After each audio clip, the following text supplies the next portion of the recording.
ನಮಸ್ಕಾರ. ವನಜಾ ಮಲ್ನಾಡ್ ಬಂದಾಯಿತು. ಹೊಸ ವಿಡಿಯೋ ತಂದಾಯಿತು. ಬನ್ನಿ ಇವತ್ತು ಅಗ್ನಿಸಾಕ್ಷಿ ಸೀರಿಯಲ್ಲು ಹೇಗೆ ಮೂವ್ ಆಗುತ್ತೆ, ಏನು ಸ್ಟೋರಿ ನೋಡೋಣ. ಅದಕ್ಕಿಂತ ಮುಂಚೆ ವಿಡಿಯೋಕ್ಕೆ ಸಬ್ಸ್ಕ್ರೈಬ್ ಮಾಡ್ಕೊಳ್ಳಿ, ಹಾಗೆ ಒಂದು ಲೈಕ್ ಕೊಡಿ.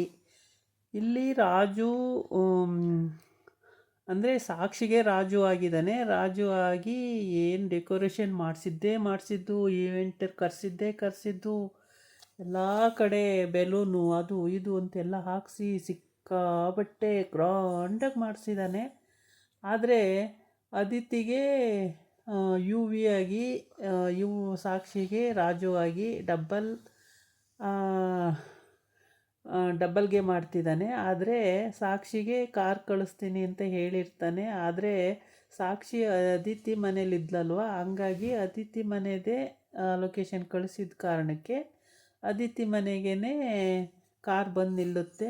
ಆಮೇಲೆ ಅದಿತಿನ ಕರ್ಕೊಂಡು ಬರೋಕ್ಕೆ ಹೇಳಿದ್ದಾರೆ ಅಂತೇಳ್ಬಿಟ್ಟು ಕರ್ಕೊಂಡು ಹೋಗ್ತಾರೆ. ಹಾಗಾಗಿ ಅದಿತಿ ಹೋಗಿರ್ತಾಳೆ ಹಿಂದೆ. ಸಾಕ್ಷಿನೂ ಅಲ್ಲಿಗೆ ಹೋಗಬೇಕಾಗತ್ತೆ. ಆದರೆ ಸಾಕ್ಷಿಗೆ ಟ್ಯಾಕ್ಸಿ ಬರೋದೇ ಇಲ್ಲ.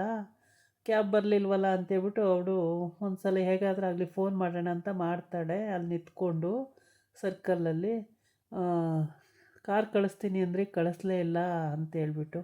ಕಾರ್ ಬಂದಿಲ್ವಾ, ಅಯ್ಯೋ ಬರಬೇಕಲ್ಲ, ಇಷ್ಟೊತ್ತಿಗೆ ಬಂದಿರಬೇಕಾಗಿತ್ತು, ರೀಚ್ ಆಗಿರಬೇಕಾಗಿತ್ತು ಅಂತಿರ್ತಾನೆ. ಆದರೆ ಕಾರ್ ಬರೋದೇ ಇಲ್ಲ. ಅದಿತಿ ಫೋನ್ ಮಾಡ್ತಾಳೆ, ಫೋನ್ ಪಿಕ್ ಮಾಡಲ್ಲ ಅವನು.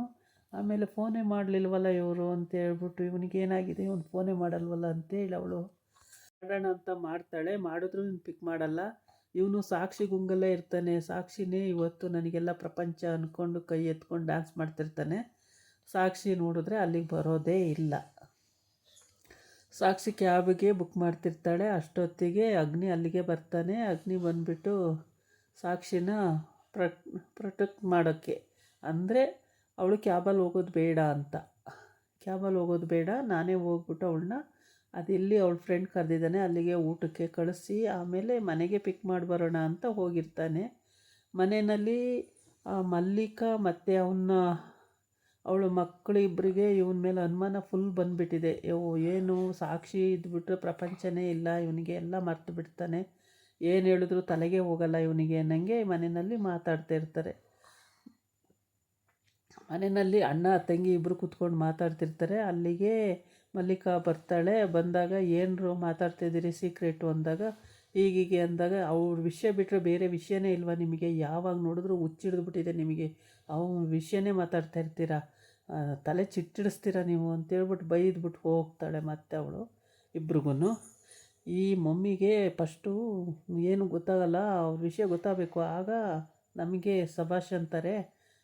ತಲೆ ಕೆಡಿಸ್ಕೊಳ್ಳೋದು ಬೇಡ, ಸುಮ್ಮನಿರು ಅಂತೇಳಿ ಅಣ್ಣ ತಂಗಿ ಮಾತಾಡ್ಕೊಂಡು ಸುಮ್ಮನಾಗ್ತಾರೆ. ಸುಮ್ಮನಾಗಿ ಅವರು ಸುಮ್ಮನಿರ್ತಾರೆ. ಈ ಕಡೆ ಅಗ್ನಿ ಹೋಗಿ ಸ್ವಲ್ಪ ಹೊತ್ತು ವೆಯ್ಟ್ ಮಾಡ್ತಾನೆ. ಎಲ್ಲ ಕ್ಯಾನ್ಸಲ್ ಆಗ್ತಿರುತ್ತೆ. ಆಮೇಲೆ ಯಾವುದೂ ಕ್ಯಾಬು ಬುಕ್ ಆಗಲ್ಲ. ಆವಾಗ ಇವಳು ಏನು ಮಾಡೋದು ಅಂತ ನೋಡ್ತಾ ಇರ್ತಾಳೆ. ಈ ಕಡೆ ರಾಜು ಕಳಿಸ್ತೀನಿಂದ ಅವನು ಕಳಿಸ್ಲಿಲ್ಲ. ನಾನು ಕ್ಯಾಬ್ ಬುಕ್ ಮಾಡೋಕ್ಕೆ ಹೋದರೆ ಅವು ಕ್ಯಾಬು ಎಲ್ಲವೂ ಕ್ಯಾನ್ಸಲ್ ಆಗ್ತಿದ್ದಾವೆ ಅಂತ ಹೇಳ್ಬಿಟ್ಟು ನಿಂತಿರ್ತಾಳೆ. ಅಷ್ಟೊತ್ತಿಗೆ ಅಗ್ನಿ ಅಲ್ಲಿಗೆ ಹೋಗ್ತಾನೆ. ಹೋಗ್ಬಿಟ್ಟು ಕ್ಯಾಬು ಸಿಗಲ್ಲ ಇವತ್ತು, ಕತ್ಲೆ ಆಗಿದೆ, ಬಾ ಹತ್ತು ಅಂತ ಹೇಳ್ತಾನೆ. ಅದಕ್ಕೆ ಇವಳು ಬರಲ್ಲ, ನಾನು ಕ್ಯಾಬೇ ಬುಕ್ ಮಾಡ್ಕೊಂಡು ಹೋಗ್ತೀನಿ, ನಿಮಗೆ ಯಾಕೆ ತೊಂದರೆ, ನೀವು ಹೋಗಿ ಅಂತಾಳೆ. ಪರವಾಗಿಲ್ಲ, ತೊಂದರೆ ಏನಿಲ್ಲ, ಬಾ ಹತ್ತು ಅಂತೇಳಿ, ಅದು ಇಲ್ಲಿಗೆ ಹೋಗಬೇಕು ಅಲ್ಲಿಗೆ ಬಿಡ್ತೀನಿ ಬಾ ಅಂತ ಹೇಳ್ತಾನೆ. ಆವಾಗ ಇಲ್ಲ ನಾನು ಕ್ಯಾಬ್ ಬುಕ್ ಮಾಡಿದ್ದೀನಿ ಅಂತ ಫೋನಲ್ಲಿ ಬುಕ್ ಮಾಡ್ತಿರ್ತಾಳೆ. ಅಷ್ಟೊತ್ತಿಗೆ ಮೊಬೈಲ್ ಇಸ್ಕೊಂಡು ಅವನೇ ಕ್ಯಾನ್ಸಲ್ ಮಾಡ್ತಾನೆ. ಕ್ಯಾನ್ಸಲ್ ಮಾಡಿ ಬಾ ಹತ್ತು ಫಸ್ಟ್ ಕಾರನ್ನು ಅಂತ ಹೇಳ್ತಾನೆ. ಸರಿ ಕಾರ್ ಹತ್ತಿ ಕೂತ್ಕೋತಾಳೆ. ಅಲ್ಲಿ ನಿನ್ನ ಫ್ರೆಂಡು ಊಟಕ್ಕೆ ಕರೆದಿದ್ದಾನೆ ಅಂತೀಯ, ಯಾರು ಏನು ಎತ್ತ ಎಲ್ಲ ಕೇಳ್ಕೊತಾನೆ. ಕ್ಲಾಸ್ಮೇಟ ಅಂತಾನೆ, ಮತ್ತು ಕಾಲೇಜ ಅಂತಾನೆ, ಏನೇನೆಲ್ಲ ಕೇಳ್ತಾನೆ. ಅವಕ್ಕೆಲ್ಲ ಅಲ್ಲ ಅಂತಾಳೆ. ಮತ್ತು ಹೆಂಗೆ ಪರಿಚಯ ಅಂತ ಕೇಳ್ತಾನೆ. ಪರಿಚಯ ಹೆಂಗೆ ಅಂದರೆ ಹೀಗೆ ಪರಿಚಯ ಅಷ್ಟೇ ಅಂತ. ಆಮೇಲೆ ಅಷ್ಟಕ್ಕೆಲ್ಲ ಊಟಕ್ಕೆ ಹೋಗ್ತಾರಾ ಅಂತಾನೆ, ಹೋಗೋಕ್ಕೆ ನಿಮ್ಮ ಪರ್ಮಿಷನ್ ತಗೋಬೇಕಾ ಹಾಗೆ ಹೀಗೆ ಅಂತೇಳಿ. ಆಮೇಲೆ ಹಿಂಗೇನೆ ಮಾತಾಡ್ಕೊಂಡು ಎಲ್ಲ ಹೋಗ್ತಾರೆ. ಹೋಗ್ತಾ ಅಲ್ಲಿ ರೀಚ್ ಆಗೋದೇ ಇಲ್ಲ ಇನ್ನೂ. ಅದಿತಿ ಅಂತೂ ರೀಚ್ ಆಗಿದ್ದಾಳೆ. ರೀಚ್ ಆಗಿ ಅವನು ಅವಳಿಗೆ ಫೋನ್ ಮಾಡ್ತಾಯಿದ್ದಾನೆ. ಸಾಕ್ಷಿ ಇನ್ನು 15 ನಿಮಿಷ ಬಂದುಬಿಡ್ತೀನಿ ರಾಜು ಅಂತ ಫೋನ್ ಮಾಡ್ತಿದ್ದಾಳೆ. ಸಾಕ್ಷಿ ನಂಬರ್ ಬಂದ ತಕ್ಷಣವೇ ಅದಿತಿ ಅದನ್ನು ನೋಡ್ತಾಳೆ. ನೋಡ್ಬಿಟ್ಟು ಏನು ಸಾಕ್ಷಿ ಅಂತ ಇದೆ. ಆಮೇಲೆ ಇಷ್ಟೊತ್ತಾದರೂ ಬರಲಿವಲ್ಲ ಅಂತೇಳ್ಬಿಟ್ಟು ರಾಜು ಏನು ಮಾಡ್ತಾನೆ, ಅವ್ನ ಫ್ರೆಂಡಿಗೆ ಫೋನ್ ಮಾಡ್ತಾನೆ, ಕ್ಯಾಬ್ ಓನರ್ಗೆ. ಫೋನ್ ಮಾಡಿದ್ರೆ ಕಳಿಸಿದ್ದೀನಿ ಆವಾಗಲೇ ಅದಿತಿ ಮನೆ ಅಡ್ರೆಸ್ಸಯ್ಯ, ಅದಿತಿ ಬರ್ತಿದ್ದಾಳಲ್ಲ, ಇಷ್ಟೊತ್ತಿಗೆ ಬಂದಿರಬೇಕಲ್ಲ, ರೀಚ್ ಆಗಿರಬೇಕಲ್ಲ ಅಂತಾನೆ. ಅದಿತಿ ಎಲ್ಲಿಗೆ ಬರ್ತಾಳೋ ಅಂತ. ಅದಿತಿನೇ ಕಣೋ, ಅವ್ರ ಮನೆ ಅಡ್ರೆಸ್ಸೇ ನೀನು ಕಳಿಸಿರೋದು, ನೋಡ್ಬೇಕಾರೆ ಅಂತ. ಅಲ್ಲಿ ನೋಡಿ ತಲೆ ಮೇಲೆ ಕೈ ಹೊತ್ಕೊತಾನೆ. ಹಂಗೋ ಹಿಂಗೋ ಅನ್ನೋಷ್ಟರೊಳಗೆ ಅವಳು ಅಲ್ಲಿಗೆ ಬಂದೇ ಬಿಡ್ತಾಳೆ ಅದಿತಿ. ಕ್ಯಾನ್ಸಲ್ ಮಾಡೋಕ್ಕೆ ಆಗೋದೇ ಇಲ್ಲ. ಈ ಕಡೆ ಕ್ಯಾಬ್ ಓನರು ಮಾತಾಡ್ತಾ ಇರ್ತಾನೆ. ಅಷ್ಟೊತ್ತಿಗೆ ಅವನ ಫ್ರೆಂಡು ಅಲ್ಲಿಗೆ ಬರ್ತಾಳೆ. ಬಂದ್ಬಿಟ್ಟು ಸರಿ ಬಿಡು, ಲೊಕೇಶನ್ ಕರೆಕ್ಟಾಗಿದೆ ಅಂದಮೇಲೆ ನೀನು ಯಾಕೆ ತಲೆ ಕೆಡ್ಸ್ಕೊತೀಯಾ, ಹೋಗ್ತಾರೆ ಬಿಡು ಅಂತೇಳಿ ಸುಮ್ಮನಿರಿಸ್ತಾಳೆ. ಓಕೆ ಸರಿ ಹೋಯ್ತು. ಅಷ್ಟಕ್ಕೆ ಅಲ್ಲಿ ಸ್ಟಾಪ್ ಆಯಿತು. ಈ ಕಡೆ ಇವನು ಕಾರಲ್ಲಿ ಕೇಳ್ತಾನೆ ಇರ್ತಾನೆ, ಎಲ್ಲದಕ್ಕೂ ಆನ್ಸರ್ ಹೇಳ್ತಲೇ ಇರ್ತಾಳೆ. ಹೇಳಿ ಹೇಳಿ ಕೆಲವೊಂದು ತಿರ್ಗಾ ಕೇಳಿದಾಗ ಸುಮ್ಮನೆ ಕೂತ್ಕೊಳ್ಳೋ ನಿನಗೆ ಯಾಕೋ ಅಂತಾಳೆ ಜೋರಾಗಿ. ಆಮೇಲೆ ಮತ್ತೆ ಅವನು ಸೈಲೆಂಟ್ ಆಗ್ತಾನೆ. ಪುನಃ ಮತ್ತೆ ಅಲ್ಲ ಅವರು ಹೇಗೆ ಪರಿಚಯ ನಿನಗೆ, ಹಾಗೆ ಹೀಗೆ ಅಂತೆಲ್ಲ ಕೇಳ್ಕೊತಾನೆ. ಕೇಳಿಕೊಂಡು ಲಾಸ್ಟಲ್ಲಿ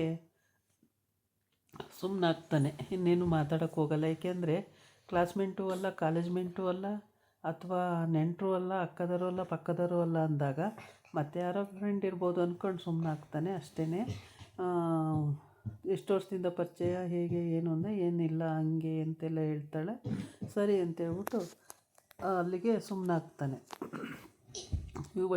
ಇವನೇನು ಒಳ್ಳೆ ಲೂಸ್ ಹಂಗೆ ಏನೇನೋ ಕೇಳ್ತಾನಲ್ಲ ಅಂತ ಬೇಜಾರಾಗುತ್ತೆ ಒಂದೊಂದ್ಸಲಿ ಅವಳಿಗೆ. ಆಮೇಲೆ ಬೇಜಾರಾದ್ರೂ ಅವಳು ತಲೆ ಕೆಡ್ಸ್ಕೊಳ್ಳಲ್ಲ, ಸುಮ್ಮನಾಗ್ತಾಳೆ. ಆದರೆ ರಾಜು ಬರೋದೇ ಇಲ್ಲ. ಇದಾಗಿತ್ತು ಇವತ್ತಿನ ವೀಡಿಯೋ. ನಾಳೆ ಇನ್ನೊಂದು ವೀಡಿಯೋ ಜೊತೆ ಬರ್ತೀನಿ. ನಮಸ್ಕಾರ.